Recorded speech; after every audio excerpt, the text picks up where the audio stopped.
سيد الأنبياء والمرسلين محمد وعلى آله وأصحابه أجمعين.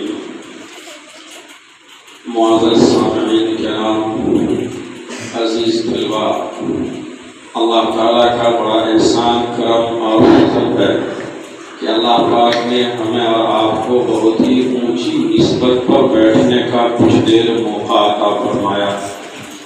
اللہ تعالیٰ ہمارے اس بیٹھنے کو قبول فرمائے. یہ قرآن پاک جو ختم کیا گیا ہے، یہ دراصل اس بات کی گواہی ہے کہ آج اللہ پاک نے ایک بچے دانش اقبال ابن جناب شکیل احمد صاحب کے سینے میں قرآن پاک کو محفوظ کر دیا، اور ہم سب کے سب اس کے گواہ ہو گئے. نازش اقبال، اور ہم سب کے سب اس کے گواہ بن گئے. اسی گواہی کے لیے اس طرح کا پروگرام ہر مدرسے میں ہوا کرتا ہے کہ اس مدرسہ فضل رحمانی کا ایک بچہ حفظ مکمل کر لیا ہے، پورے قرآن پاک کو اس نے زبانی یاد کر لیا ہے. یہ آخری درس ہوگا، اس بات کا اعلان ہوگا کہ اب یہ بچہ قرآن کی حفاظت کی ذمہ داری لے لی ہے. اللہ نے اس کو توفیق عطا فرما دی ہے. اس کے لیے سب سے پہلے یہ بچہ حافظ نازش اقبال مبارک باری کے لائق ہے. اللہ تعالیٰ آخری سانس تک قرآن پاک کو اس کے سینے میں محفوظ رکھے. میں سب سے زیادہ مبارکباد دیتا ہوں اس بچے کو اور ان کے والد جناب ڈاکٹر شکیل احمد صاحب کو کہ آپ نے ایسا کام کیا کہ اس کا خود بھی آپ کو احساس نہیں ہے نا. ایسا کام ہوا کہ خود بھی احساس نہیں ہے. کتنا اونچا کام ہوا. اس کا اندازہ جب معلوم ہوتا ہے تب انسان کو ہوتا ہے، ایسے اس کا اندازہ نہیں رہتا. حضور اکرم صلی اللہ علیہ وسلم کے زمانے میں قرآن پاک وہ اس شکل میں ہے، یہ اس شکل میں قرآن پاک نہیں ہے نا. اس میں کتنی صورتیں ہیں؟ اس میں 114 صورتیں ہیں. کتنی صورتیں ہیں؟ 114 صورتیں ہیں. ہر ایک سورہ کا الگ الگ پارہ تھا، یعنی 114 پارے تھے. اس وقت میں الگ الگ حصے بنے ہوئے تھے، سمجھا. اور یہ زبانی یاد کرنے کا ماحول نہیں تھا، بلکہ قرآن پاک نازل ہوتا تھا. حضرت جبرائیل آتے تھے، اگر ظہر سے پہلے اگر آئے حضور پاک صلی اللہ علیہ وسلم کو یاد کرا دیا جاتا تھا. حضور پاک صلی اللہ علیہ وسلم کوشش کرتے تھے کہ جلدی جلدی کر لیں. اللہ تعالیٰ نے منع فرمایا، لا تعجل، جلدی مت کیجیے. نماز کے بعد سارے صحابہ کو روک لیتے ہیں، اور روکنے کے بعد اس قرآن پاک جو نئی صورت نازل ہوئی یا جو نئی آیتیں نازل ہوئی سارے صحابہ کو یاد کرا دیا جاتا. اور یاد کرانے کے بعد کہتے ٹھیک ہے آپ لوگ جائیے. ان میں سے کوئی صحابی کہتے کہ ابھی جو ہم لوگ یاد کیے ہیں لکھنے کا زیادہ ماحول نہیں تھا تو ہم کو لکھ کر کے دے دیجئے. تو اللہ کے رسول صلی اللہ علیہ وسلم کے زمانے میں قرآن پاک کے لکھنے والے یا جو وحی آپ پر آتی تھی اس کے لکھنے کے لیے 16 صحابہ مقرر تھے. کتنے صحابہ؟ 16 صحابہ. تو نبی اکرم صلی اللہ علیہ وسلم کنہی 16 صحابی میں سے حکم دیتے کہ ان کو یہ سورہ لکھ کر کے دے دو یا یہ آیت لکھ کر کے دے دو. وہ لکھ لیتے، پھر حضور صلی اللہ علیہ وسلم اس کو دیکھ لیتے، ٹھیک ہے جب. یہ سلسلہ چلتا رہا یہاں تک کہ حضرت ابوبکر صدیق رضی اللہ تعالیٰ عنہ کا زمانہ آیا. حضرت ابوبکر صدیق رضی اللہ تعالیٰ عنہ کے زمانے میں ایک بڑی زبردست جنگ ہوئی مسیلمہ کذاب کے ساتھ. مسیلمہ کذاب کے ساتھ جو جنگ ہوئی تھی اس میں آپ طلبہ یاد رکھیے صحابہ کرام میں سے 600 وہ صحابہ شہید ہوئے جو مکمل حافظ قرآن تھے. کتنے؟ 600 حافظ قرآن صحابہ شہید ہو گئے. اس میں جب یہ واقعہ پیش آیا تو حضرت عمر رضی اللہ تعالیٰ عنہ نے حضرت ابوبکر صدیق سے یہ بات رکھی کہ آپ دیکھ رہے ہیں ایک بڑی تعداد جو حافظوں کی تھی صحابہ کرام میں وہ شہید ہو گئے، اور اسی طریقے سے اگر جنگ چلتی رہی اور حافظ شہید ہو گئے تو قرآن پاک کی حفاظت کا ایک بڑا مسئلہ ہو جائے گا. سو نہیں تو ایسا کیجئے اس کی حفاظت کے لیے سارے ریکارڈ کو ایک جگہ جمع کیجئے، ہے نا.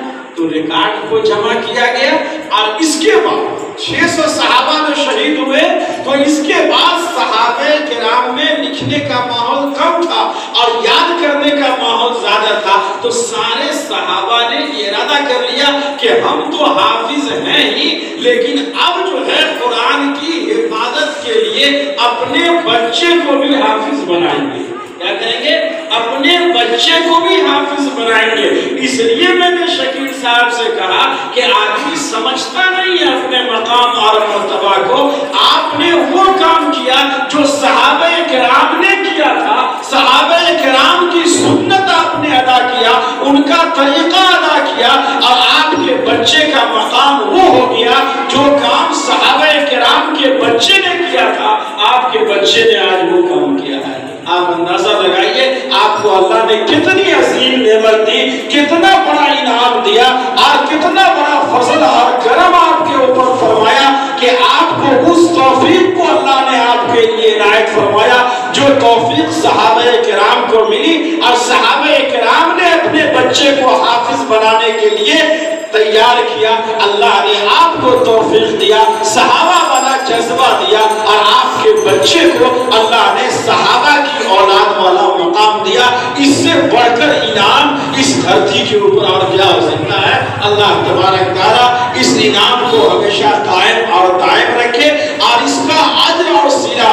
دنیا کی زندگی تو گزرنے کے لیے آتی ہے، گزر جائے گی. جہاں پہ آپ سب سے زیادہ محتاج ہوں گے، سب سے زیادہ پریشان حال ہوں گے، ایک ایک نیکی کی آپ محتاج ہوں گے، اس وقت میں اللہ تبارک تعالیٰ آدم علیہ السلام سے لے کے قیامت تک جتنے انسان گزرے ہیں سب کے سامنے آپ کو جو عزت ملے گی، جو آپ کو شان ملے گی، جو مرتبہ ملے گا، جو اللہ کی طرف سے عزت کا تاج ملے گا، اس کو دیکھ کر سارے کے سارے انسان کہیں گے کاش کہ میں بھی اپنے بچے کو حافظ قرآن بناتا. اللہ تبارک تعالیٰ نے یہ انعام آپ کے لیے دیا ہے، اس پر اللہ کا جتنا شکریہ ادا کیجئے کم ہے. اور ان کے ساتھ ساتھ میں اساتذہ کرام کو دل سے مبارکبادی دیتا ہوں. یہ مبارکبادی کے لائق ہے اور بڑی قربانی ان کی ہے، جانی قربانی بھی اور مالی قربانی بھی.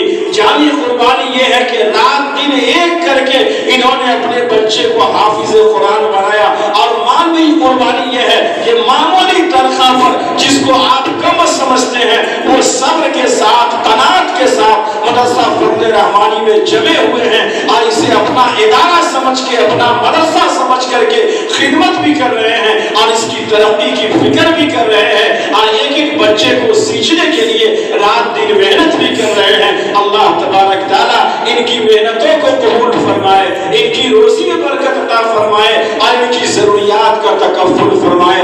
اور اس کے بعد ہمارے یہ گاؤں اور خاص طور سے ہمارے مدرسے کے ذمہ داران، ہمارے محترم صاحب جو رات دن اس فکر میں رہتے ہیں کہ ان بچے کے کھانے کا انتظام، اساتذہ کی تنخواہ کا انتظام، مدرسہ کی ترقی کی فکر، آپ ہی حضرات کی دشواری کو دور کرنے کے لیے زمین بھی خریدی گئی ہے کہ نہیں خریدی گئی ہے، اور زمین بھی حاصل کیا گیا ہے جس کا قرض بھی دینی بھی باقی ہے. آپ سب لوگ جب بھی فون آوے اپنے گارجین کا، آپ فون سے کہیے کہ ہم لوگوں کے رہنے سہنے کے لیے الگ سے زمین خریدی گئی ہے، کافی مہنگی زمین خریدی گئی ہے، لہذا آپ اس میں حصہ لیجئے اور اپنے گارجین کے دلوں میں اس بات کو ڈالیں گے انشاءاللہ، تب ان کو احساس بھی ہوگا اور ہر آدمی یہ فکر لیں گے. جب آپ گارجین کو کہیں گے ان کا شوق جاگے گا کہ ہمارا بچہ وہاں کی ضرورت کو دیکھ کر کے ہم کو فون کیا ہے، ان کو بھی احساس ہوگا. اور اس گاؤں کے ایک ایک فرد کی آپ قدر کریں، عزت کریں، اس لیے کہ اللہ تعالیٰ نے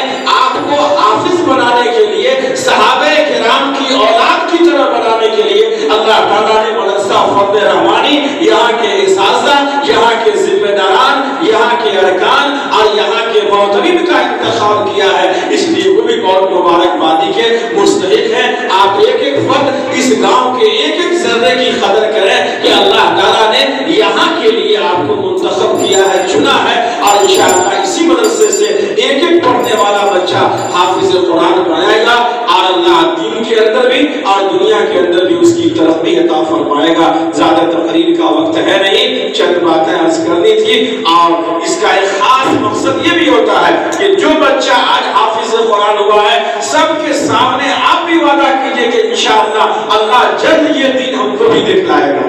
انشاءاللہ ایک ایک بچہ یہ محنت کرے کہ انشاءاللہ اس منزل تک ہم کو بھی پہنچنا ہے، اور جتنی جلد ہو سکے اپنے حفظ کو انشاءاللہ ہم بھی مکمل کریں گے نا، محنت کر کے، اساتذہ کی خدمت کر کے، ادارے سے محبت کر کے، رات دن ایک کر کے اخلاص کے ساتھ اگر آپ محنت کیجیے گا، اللہ بہت جلد آپ کو بھی حافظ قرآن بنا دے گا۔